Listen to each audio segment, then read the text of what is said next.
ዩዥዋል ሴሽን ነው እንግዲህ አይ ቲንክ የተወሰነ ግንዛቤ እያገኛችሁ ያላችሁ ይመስለኛል።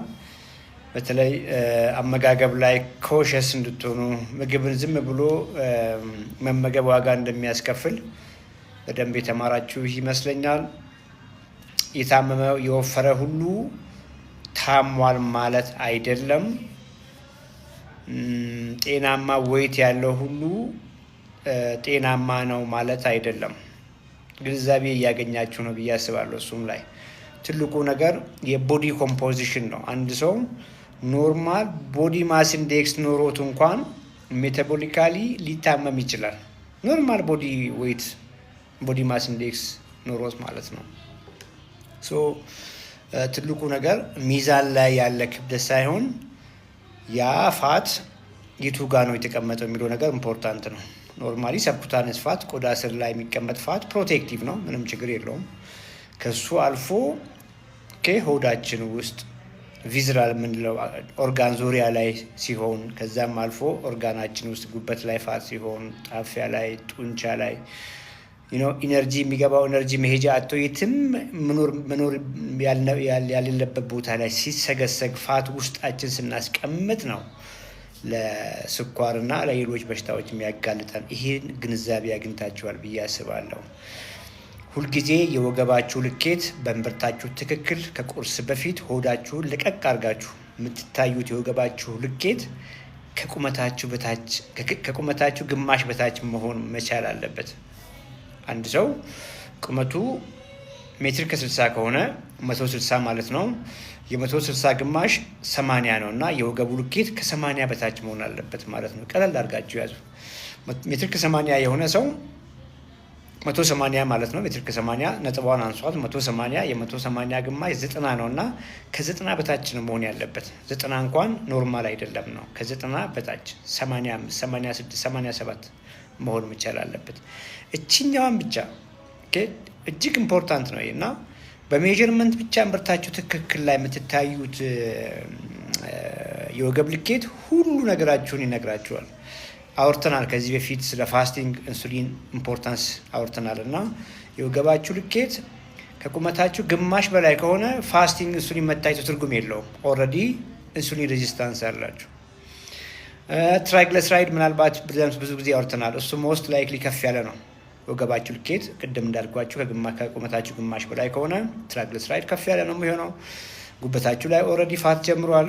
ስኳራችሁ ኖርማል አይደለም። ምናልባት ፋስቲንግ ስኳር እንኳን እየታያችሁ ኖርማል እንኳን ቢላችሁ የግሉኮስ ሬጉሌሽናችሁ ኖርማል አይደለም እና ረዥም መንገድ ታማችሁ መጥታችኋል ማለት ነው። ይሄን ፕሮግራም እያየ አሁን ዝቅ ብላችኋል። ቦርጫችሁን ይሁ የስ ብዙዎቻችሁ እያያችሁ ነው ብዬ አስባለሁ። ብዙዎቻችሁ ዝቅ ብላችሁ ሆዳችሁን ይሁ እያያችሁ ነው። ቦርጫ አለ አይደለ? ታመሃል፣ ታመሻል። ይሄ ስለ ውበት አይደለም የምናወራው እዚህ ጋር። ሰው ልጅ አመጋገቡን አስተካክሎ ክብደቱን ሲያስተካክል በትክክለኛ መንገድ ከሆነ ውበቱም ይመጣል። እሱ ቀላል ነገር ነው። እኔ የማወራው ያ እንደ ቀላል ያያችሁት ቦርጭ የሞታችሁ ምንጭ ነው። ሞታችሁ መነሻው ከሱ ጋር ነው። ጉስቅልና ከሱ ጋር ነው። ብዙዎቹ በሽታዎች ቤት የሚያስቀሩን በሽታዎች ከሱ ጋር ነው መነሻው። የስኳር በሽታ እና ከስኳር ጋር ተያይዞ የሚመጡ ህመሞች መነሻቸው ከሱ ጋር ነው። ቬሪ አንላይክሊ ስቴፑ ቅድም እንደነገርኳችሁ ነው። እንወፍራለን፣ ከቆዳችን ስር ይሰገሰጋል፣ ፋት ኤነርጂ መሄጃ ይሞላል፣ ከቆዳ ስር ያለው ይሞላል፣ ዘን ሆድ ውስጥ ይሰገሰጋል፣ ዘን ጉበት ውስጥ ምናምን እያለን ስኳር ከፍ የሚለው እና ዋነኛው ትኩረታችሁን ቦርጫችሁ ጋር አድርጉ። ቦርጭን ላጥፋ ብለህ ጂም ማሽን ላይ የሮጥክ ከሆነ ቆም ብለህ አስብ። የመጀመሪያው ነገር አመጋገባችሁን ቀይሩ። ከዚያ በኋላ ጂሙን ተጨማሪ አድርጉ። ጀስት ሲምፕሊፋይ አድርጉ። ቦርጫ አለ? የስ ሞስት ላይክሊ ሁላችሁም እድሜያችሁ ከፍ ያለ 40 ካለፋችሁ አላችሁ። የለኝም ብለህ እያሰብክ እንኳን ከሆነ በሜትር ቅድም እንዳልኩ ለካና ከቁመት በታች መሆኑን ቼክ አድርግ። አንድ ሰው እንበልና ቁመቱ 2 ሜትር ከሆነ የወገቡ ልኬት ከ1 ሜትር በታች መሆን መቻል አለበት። ሲምፕል ሎጂክ። ሜትር ከ50 ነሽ፣ ቀላል ሜትር ከ50 ማለት 150 ነው። 150 ግማሽ 75 ነው እና ከ75 በታች መሆን መቻል አለብሽ። ይህኛውን ብቻ ትራክ ማድረግ ከቻላችሁና ኖርማል ላይ ኪፕ ማድረግ ከቻላችሁ ቀላል ነው። ፊሊፒኖ ስለ ውሃ ጾም ምን ትላለህ? ምን እላለሁ? ውሃ ስለ ጾም ብንል ይሻላል፣ ምግብ ስላለመብላት ብንል ይሻላል። እና የውሃ ጾም ፋሽን ናት። ውሃው ምንም እኮ አይደለም፣ ለጥም ነው ውሃ። ስለዚህ ሎንግ ኤክስቴንድድ ፋስቲንግ ግን ብዙ እንደው አይዋጥልኝም። የተገደበ በ24 ሰዓት ጊዜ ውስጥ የመመገቢያ ሰዓት ማን በላበት ሰዓት ቢኖር ቆንጆ ነው። እሱንም ከማስተካከል በፊት ምግብ ማስተካከል ይቀድማል። ምግብ ስናስተካክል ራይት በሆነ መንገድ ራይት አመጋገብ ስንመገብ ሰውነታችን ራሱ ማንበላበትን ሰዓት ይወስነዋል። ረዥም ሰዓት ሳንወድ በግድ ሳንበላ እንቆያለን። ይሄ ናቹራል በሆነ መንገድ ለሰውነት የሚያስፈልገውን ትክክለኛ ግብአት ስናቀርብ ሰውነት በራሱ ጊዜ ከዚህ በኋላ አትብላ ይልሃል። ልክ ዛሬ ጠዋት በልቻለሁ፣ 8 ሰዓት አካባቢ በልቻለሁ። ከዚህ በኋላ እራት እንደማላስበው ማለት ነው። አላስበውም። ልብላ ብዬ እንኳን ላስበው አልችልም። መቅደም ያለበትን አስቀድሙ። መጀመሪያ የምግባችሁን አይነት ቀይሩ። ሁልጊዜ የማውራቸው ምግቦች እዛ ላይ ፎከስ አድርጉ። ከዚያ በኋላ ፋስቲንግ ናቹራሊ ይመጣል። አስሬ ስለማይርባችሁ፣ ስለማይደክማችሁ፣ ስለማያነጫንጫችሁ ምግብ አምጪ ስለማይልሽ በራስሽ ጊዜ ተፈጥሯዊ በሆነ መንገድ ፋስት ማድረግ ትጀምሪያለሽ። ይሄ ናቹራል ነው። ኤክሰርሳይሱም እንደሱ ነው።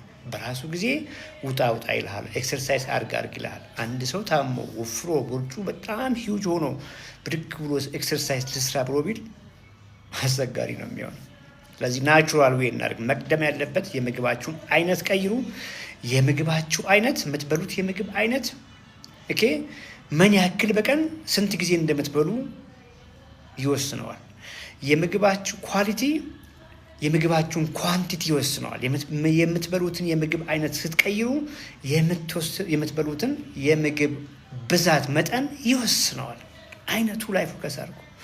ምንድን ነው አይነት ላይ ፎከስ ማድረግ? ሁልጊዜ የምናወራቸውን የተቀነባበሩ ምግቦች። ምንድን ነው የተቀነባበረ ምግብ? ሴንስ የለውም እኮ ቀላል ነው። ማንኛውንም ስኳር የተጨመረባቸው ምግቦች ማስወገድ። ከፍተኛ ኤነርጂ ነው ስኳር እንደምታውቁ። ምናልባት ሸንኮራ ነበር። ሸንኮራ እንግዲህ እንደምታውቁ ክብደት አለው፣ ውሃ አለው፣ ኦኬ ቮሉም አለው። ሸንኮራ መብላትና ያንን ደቃቅ ስኳር ከውስጡ ተጨምቆ ውሃ ወጥቶ በትንሽ ቦታ ላይ ከፍተኛ ኮንሰንትሬትድ ኤነርጂ በስኳር ፎርም መመገብ ኮምፕሊትሊ ይለያያል። እሱ ላይ አላቆምንም። ስኳርን ከዱቄት ጋር ቀላቀልን፣ ዘይት ጨመርንበትና ጨው ጨምረንበት ብዙ ታሽጎ የሚመጡ ምግቦችን አደረግን። ኦኬ እንግዲህ አስቡ፣ ፋት እና ስኳር ሲገናኙ እጅግ ደስ ይላሉ ሲበሉ። እነ ዶናትን አስቧቸው። ዶናት ኦኬ በጣም ቴስቱን አስቧቸው። ስኳር ለብቻ መጥፎ ነው። እንደም እንዳልኳችሁ በአንድ ቦታ ላይ ከፍተኛ ኤነርጂ ያለው ኮንሰንትሬትድ ነው። ዱቄትም ልክ እንደዛ ነው። ፍሪፋይንድ አድርጎ ከውስጥ አሰር ወጥቶ ከውስጥ ሌሎች በጣም ጠቃሚ ሚነራሎች ወጥተው ዱቄት ፒውር ሱገር በሚባል ደረጃ ነው ቁጭ ያለው። ስኳር ሲደመር ዱቄት። ሶስተኛው ዘይት ተጨምቆ ከእህል ከምናምን ከጥራጥሬ ፒውር የሆነ ኤነርጂ ያወጣል። 3 ፒውር ኢነርጂዎች ሲገናኙ አንድ በጣም ነው የሚበሉ፣ ቴስቲ ናቸው፣ አያጠግቡንም፣ ምግብነት የላቸውም፣ ያስርቡናል፣ ብዙ እንድንበላ ያደርጉናል። በአጭር ጊዜ ሁሉ ነገራችንን ዳሜጅ ያደርጋሉ። 3ቱ ኦኬ ምግብ ከመብላታችሁ በፊት ጥያቄ መልሱ። ይሄ ምግብ ስኳር አለው ወይ? ጉድ የለውም። አንዷን ስኳር የለውም። ሁለተኛ ነገር ደግሞ በከፍተኛ ደረጃ የተቀነባበረ ዱቄት አለው ወይ? ዱቄታም እያለ አንድ የሚቀልድ አንድ የእኛ ቲክቶከር አለ፣ እኛ ሀገር እንግዲህ ታውቁታላችሁ። እና ዱቄት አለው ወይስ? ዱቄት ካለው ቆም ብለህ አስብ። 3ኛ በከፍተኛ ደረጃ ቅባት ተጨምሮበታል ወይ? 3ቱ ካለ ያ ምግብ ዘወርስት ነው። ቲፒካል ምሳሌ 3 ነገሮች አንድ ላይ ኮምባይን ያደርጉት እነ ዶናት ናቸው። ጣፋጭ ነገር አለው፣ ዱቄት አለው፣ ዘይት አለው፣ ምናልባትም ጨው አለው። ስለዚህ እንደዚህ አይነት ግንዛቤ እነዚህን አሁን ያልኳችሁን የተቀነባበሩ ምግቦች ስታወጡ እነማን ቀሩ?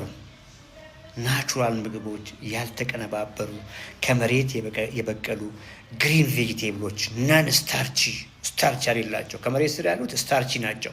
እነ ድንች፣ እነ ስኳር ድንች፣ እነ ካሮት ለተወሰነ ጊዜ በተለይ ለታመማችሁ፣ ለወፈራችሁ፣ ስኳር ላለባችሁ ለተወሰነ ጊዜ ስታርቺ ነው። ከመሬት በላይ የበቀሉት ግን ግሪኖቹ ናን ስታርቺ ናቸው። በነፃነት ብሏቸው እነ ጎመንን፣ እነ ጥቅል ጎመንን፣ እነ ስፒናችን፣ እነ ብሮኮሊ ጥሩልኝ በነፃነት የምትበሏቸው ናቸው እነሱ። እዚህ ጋር ደግሞ የተሰራ ነው የተገነባ ነው። እያንዳንዱ ፈንክሽናችን የሚከወነው በፕሮቲን ነውና በፕሮቲን አትቀልዱ። ዋናው መሰሪያችሁ እሱ ነው። እያወራን እንኳን ብዙ ሰውነታችሁ እየተቀየረ ነው፣ እየተሰራ ነው። ፋብሪካው እየሰራ ነው። አሮጌውን ዳሜጅ እያደረገ እያወጣ እየጠራረገ ሪኒው እያደረገ ነው። እና ለዚያ ደግሞ ከውጭ የግድ መመገብ ያለብን ኤሴንሻል የሚባሉ ያላነሱ መኖር እስከማንችል ድረስ በቀን እንኳን ሚኒመም ከዚህ በታች እንኳን እስኪባል ድረስ የግድ ማሟላት ያለባቸው ኤሴንሻል አሚኖ አሲዶች አሉ። ኤሴንሻል ጠቃሚ ማለት ነው። ሰውነታችን የማያመርታቸውን አሚኖ አሲዶች ለማግኘት ደግሞ ኳሊቲ ፕሮቲን ላይ ፎከስ አድርጉ። ኳሊቲ ፕሮቲኖች አኒማል ፕሮቲኖች ናቸው። ይሄ ለክርክር እንኳን አይቀርብም። ስጋ ነው። ስጋ ጥያቄ የለውም። ኳሊቲ ፕሮቲን አለው። ኳሊቲ ፕሮቲኑን ለማግኘት ብላችሁ ግን አብራችሁ ግድ ከምግቡ ጋር አብሮ ከፍተኛ የሆነ ፋት፣ ቅድም እንዳልኳችሁ ከፍተኛ የሆነ ፋት እንዳይገባ ጥንቃቄ አድርጉ። ስለዚህ ስጋ ነው ያልኳችሁ። ስጋው ፋቲ እንዳይሆን፣ ጮማ እንዳይሆን፣ ቦርጫችሁ ላይ ተጨማሪ ቦርጭ እንዳይጨምር። ኦልሬዲ የተሸከማችሁት ያ ሁሉ ቦርጭ ኤነርጂ ነው። ፋት ኤነርጂ ነው። ለክፉ ጊዜ ሰውነት ያስቀመጠው ኤነርጂ ነው እና ከውጭ ብዙ ኤነርጂ እንዳታስገቡ ስጋውን በተቻላችሁ መጠን ስትገዙ ጥንቃቄ አድርጉ። ቀይ ስጋ ስታበስሉም ጥንቃቄ አድርጓሉ። ምን ባለመጨመር፣ ከፍተኛ ፋት ባለመጨመር፣ ከፍተኛ ዘይት ባለመጠቀም፣ ከፍተኛ የመጥበሻ ቅቤ ባለመጠቀም ኮንትሮል አድርጉት አሁን። ስለዚህ ምንም እዳ በፋት መልክ፣ በጮማ መልክ፣ በሳቹሬትን መልክ፣ በቅቤ መልክ፣ በማብሰያ ዘይት መልክ ወደ ሰውነት ሳይገባ ኳሊቲ ስጋ፣ ቀዩን ስጋ ከውስጥ ያለውን አሚኖ አሲድ በዴሊቨሪ መልክ መጣላችሁ። ማባያችሁ ምንድን ነው? እንጀራ አይደለም፣ ዳቦ አይደለም። ማባያችሁ ጎመን አለ። ምን ቀረ ታዲያ? ምን ሆነ አሁን? ጎመን በስጋ ሰለቻችሁ አይደል? አሳ አርጉታ አንድ ቀን ስጋውን። አሳ በተፈጥሮ ፋት የለውም። እንደ ስጋ ጮማ ምናምን መምረጥ ችግር የለም። አቅም ካለ እነ ሳልመንን ቀጥቅጡ። የውቅያኖስ አሳዎች ውድ ናቸው እኛ ሀገር። አቅማችሁ አቨሬጅ ከሆነ ደግሞ ኖርማል የእኛ ሀገር የሀይቅ አሳዎች አሉ፣ እነሱን አድርጉ። አቅም ካለ አሁንም ቺክን እንጆ ያድርጉ። ለምን እንደው ቺክን የፋሲካ ቀን ምናምን ብቻ በዓል ቀን ብቻ የምታደርጉት? አቅም ካለ ቆዳውን ከላይ አንሱ። ቺክኑን ቅድም ያልኳችሁን አትርሱ። ለዛች ለኢሴንሻል አሚኖ አሲድ፣ ጠቃሚ አሚኖ አሲድ ብዬ ያልኳችሁ ከኳሊቲ ፕሮቲን ለሚገኘው ብላችሁ ከፍተኛ ፋት፣ በተለይ ወፋፍራም ሰዎች ከፍተኛ ፋት ሰውነታችሁ ላይ አጨምሩ። ዶሮ ላይ ከፍተኛ ፋት ያለው ቆዳዋ ላይ ነው። ቆዳዋ ላይ ብድግ አድርጉ ቆዳውን። ዘን ያኛውን ስጋውን በምትፈልጉት ቅድም እንዳልኳችሁ ዘይቱን ሳታበዙ፣ ቅቤውን ሳታበዙ ሜክ አድርጉ። ከጎን ቬጂቴብል አድርጉ። እርጎ ኖርማል የሰፈር እርጎ ከፍተኛ ፋት አለው። ኦኬ። ስለዚህ ግሪክ እርጎ ብለን ብዙ ጊዜ እንደ ማስታወቂያ ያወራ ነው ከውስጡ ብዙ ፋት ወጥቶለታል። እሱን እንጂ ያድርጉ። ኮተቺዝ የኛ አይብ ብዙዎቹ ከፍተኛ ፋት የላቸውም። እሱን እንጂ ያድርጉ። ስለዚህ በጎመን በስጋው ሳይድ ብዙ አማራጭ አላችሁ። አሳ አለ፣ ዶሮ ስጋ አለ፣ እርጎ አለ፣ አይብ አለ። ኦኬ። በጾም ጊዜ ደግሞ ወይም ደግሞ አቅማችን ኢኮኖሚያችን የሚከብድ ከሆነ እነ ድፍን ምስር አሉ፣ እነ ድፍን ባቄላ አሉ፣ አተር አለ፣ አኩሪ አተር አለ። ብዙ ናቸው። በዚህ ጋር ያሉት ደግሞ እጅግ በጣም ብዙ ናቸው። ጎመን፣ ጥቅል ጎመን፣ ብሮኮሊ፣ ስፒናች ምናምን አረንጓዴ ቅጠላቅጠሎች በነፃነት እንጆይ አድርጉ። ሜታቦሊካሊ ፊት ከሆናችሁ ደግሞ ነቶችን ጨምሩ። ነት፣ ወልነት፣ ብራዚል ነት፣ ፒስታሾን አዳርጉ። ኦቨር አትብሏቸው። ባይዜ እነሱ ኢነርጂ ዴንስ ናቸው፣ ከፍ ያለ ኤነርጂ ያላቸው፣ ከፍ ያለ ካሎሪ ያላቸው እና አንድ ፉኝ ያክል ግን ጤነኛ ከሆናቸው ብትመገቡ ችግር የለውም። አሁንም ሜታቦሊካሊ ሄልዚ ከሆናችሁ ምን ማለት ነው? ከፍተኛ ውፍረት ኢሹ ካሌለባችሁ፣ ስኳር ካሌለባችሁ፣ ሌላም ሜታቦሊክ ኢሹ ካሌለባችሁ ፍራፍሬዎችን እንጆይ አድርጉ። እንጆይ አድርጉ ፍራፍሬን። እንግዲህ አሁን ለረዥም ጊዜ ፍራፍሬ አንበላም ነበር። እኛ አሁን ፍራፍሬውን ቀስ እያለን አሁን እየበላን ነው። ሜታቦሊካሊ መቋቋም ስለምንችል ፍራፍሬ እንጆይ አድርጉ። ገና ግን ብዙ ጉዞ የቀራችሁ ሰዎች እንደው አልፎ አልፎ ከነንጆሪ ካልሆኑ በቀር ሌሎቹን ፍራፍሬዎች ገታ ማድረግ እና አቮካዶ ሳምሃው ይሻላሉ። ገታ ማድረግ እነዚህን ትሪኮች ተጠቀሙ። 210 ሰዎች ይታዩኛል። እንግዲህ አንዳንዴ ዝም ብዬ እንደዚህ ያወራለሁ። ሶሪ በጣም ጊዜ ወሰድኩ። 6 ሰዎች እያየሁ ነው። ተራ በተራ አስገባቸዋለሁ። ደስተኛ ናችሁ? እንደው የሆነ ነገር እየፈጠርን ነው፣ ግንዛቤ እየፈጠርን ነው። እስቲ በኮመንት ጻፉልኝ። 1 ቁጥር ነው ወይስ ዝም ብለን ነው የምንደክመው? ቅድም ላይቭ ላይ እንደገባው ልጅ እከታተላለሁ አለ። 2 ሳምንቴ ነው ምግቤን ከቀየርከው አለ።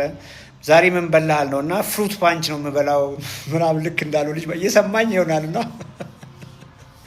ፈን ነው። እሺ ነው አንተም የገባኸው ለዚያ ነው፣ ለመማር ነው የገባኸው እና ሮንግ ዌይ እያደረክ ነው። አውርተናል ከአንተ ጋርም። ፍሩት ፓንች እየተበላ ከስኳር ጋር ይኖራታል እንጂ ስኳር አይገለበስም። ሌላኛውን ልጅ ደግሞ ቀን የገባች አለ።